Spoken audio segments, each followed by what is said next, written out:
Student, आज हम argument of complex number के बारे में बात करते हैं।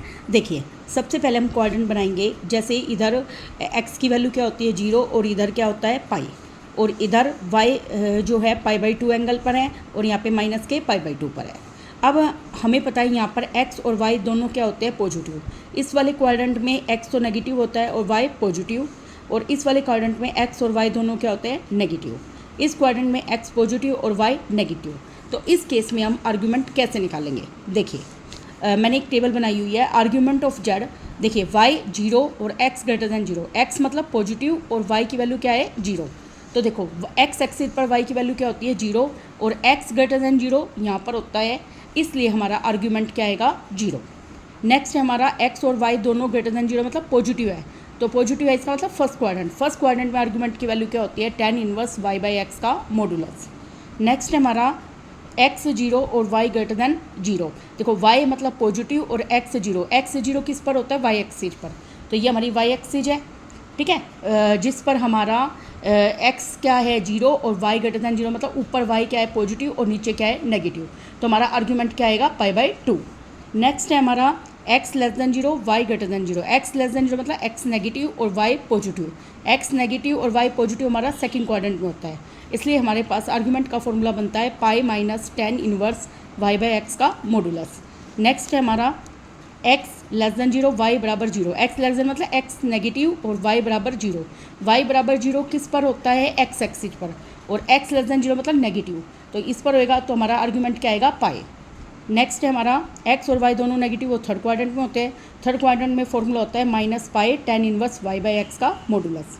नेक्स्ट x ग्रेटर देन 0 और y लेस देन 0 मतलब x पॉजिटिव y नेगेटिव, उसमें आर्ग्यूमेंट का फॉर्मूला होता है माइनस tan इनवर्स y/x का मॉडुलस।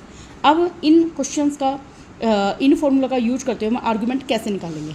मान लीजिए हमें आर्ग्यूमेंट ऑफ 1 निकालना है, तो 1 को क्या लिख सकती हूँ मैं 1 + 0 आइटा। तो इसमें x की वैल्यू क्या है 1 और y की वैल्यू क्या है 0।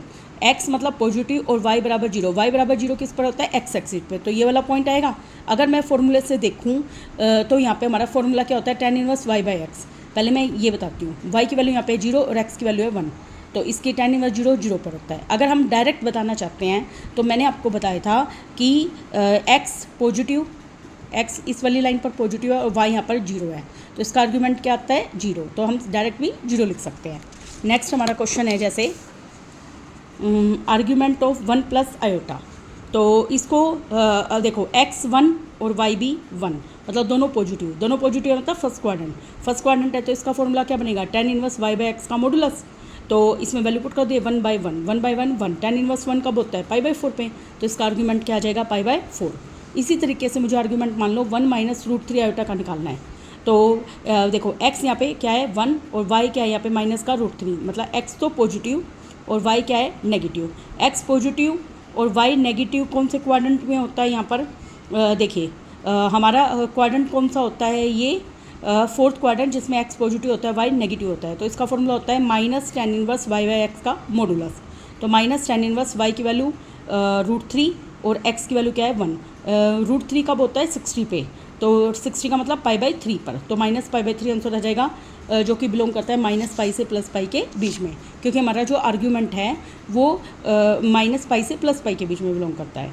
नेक्स्ट देखिए हमारा एक क्वेश्चन है, अगर Z1 बराबर हो R1 e की पावर आइटा θ1 हो और Z2 बराबर R2 e की पावर आइटा θ2 है, और Z1 Z2 की मल्टीप्लाई करते हैं तो R1 R2 मल्टीप्लाई e की पावर आइटा θ1 + θ2, इस तरीके से हमारा सम हो जाता है।